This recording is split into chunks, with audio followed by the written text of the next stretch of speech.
নাজমা মামুনি, বসো বসো। তা হঠাৎ কি মনে করে? চাচা যান, আজ কত তারিখ?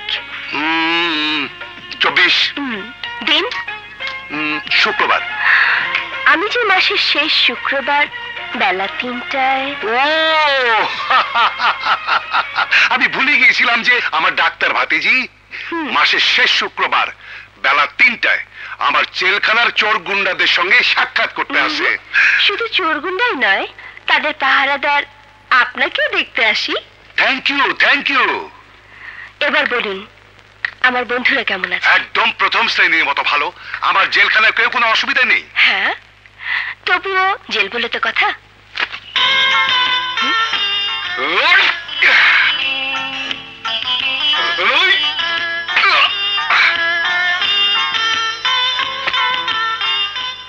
চাচা যান, এই নতুন মেহমানটা কে?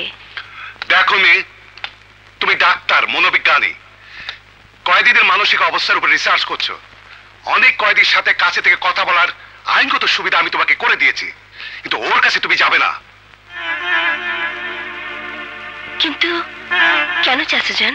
প্রত্যেক কয়েদি অপরাধী, কিন্তু পাশাপাশি তারা মানুষ।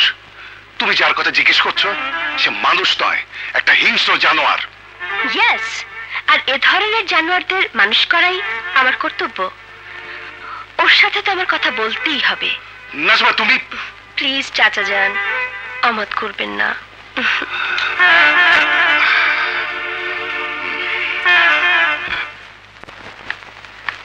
কি খবর, ভালো তো? ভালো আছি আপা, খুব ভালো আছি। তোমরা কেমন আছো? ভালো আছি আপা। কমলদা। আরে আরে নাজমাদি, তুমি? শুভ সংবাদ আছে, তোমার কেসটা ব্যারিস্টার মুস্তাক হাতে নিয়েছেন। ব্যারিস্টার মুস্তাক? কিন্তু তিনি তো অনেক টাকা নেয়।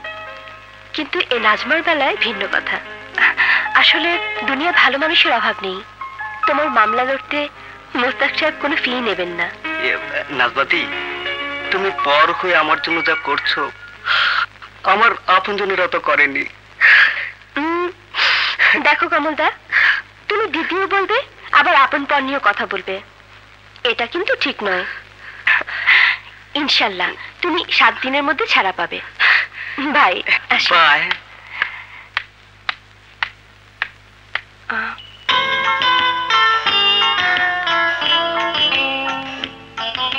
হ্যালো,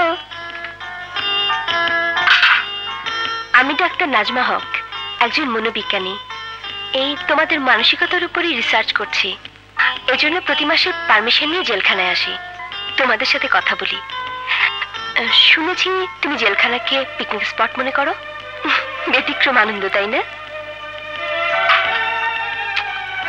কিন্তু তুমি এভাবে পেছন ফিরে থাকলে কথা বলবো কিভাবে? আর কথা না বললে তোমাকে জানবো কিভাবে? ম্যাম সাহেব রিসার্চ করছো, বড় বড় ডিগ্রি নেবে, উজ্জ্বল ভবিষ্যৎ। তোমার গলার আওয়াজ মিষ্টি, চেহারাটাও সুন্দর, এতে ভালো জায়গায় বিয়ে হয়ে যাবে। মনে হয় পুরুষদের গা ঘেঁষতে তোমার খুব ভালো লাগে। তুমি এমন কর্কশ ভাষায় কথা বলো কেন? অবশ্য তুমি এই মুহূর্তে আমাকে যা বলেছো তা তোমার ভাষা নয়। সমাজ তোমার ভেতরে যে খারাপ মানুষটির জন্ম দিয়েছে এটা তারই ভাষা। আমি তোমার অবস্থা আন্দাজ করতে পারি। নিশ্চয়ই এমন কোনো বাধ্যবাধকতা তোমার ছিল যার জন্য তুমি প্রথম অপরাধ করেছো, আর এরপর একইভাবে দ্বিতীয়, তৃতীয়, চতুর্থ, পঞ্চম। ম্যাম সাহেব, আমি কত অপরাধ করেছি আর কত অপরাধ করব তা জরিপ করা তোমার কাজ নয়। ম্যাম সাহেব, তুমি তোমার কাজে যাও। আরে যাও যাও যাও না। মিস্টার আলী, শুনেছি বস্তির লোকেরা তোমাকে আলী বাবা বলে। হ্যাঁ, এটা এক ধরনের জিত, কিন্তু একা একা যে দাবা খেলে সে দুপক্ষের চালকে একই মনে করে। সুতরাং প্রকৃত জেতার আনন্দ সে কখনোই পায় না।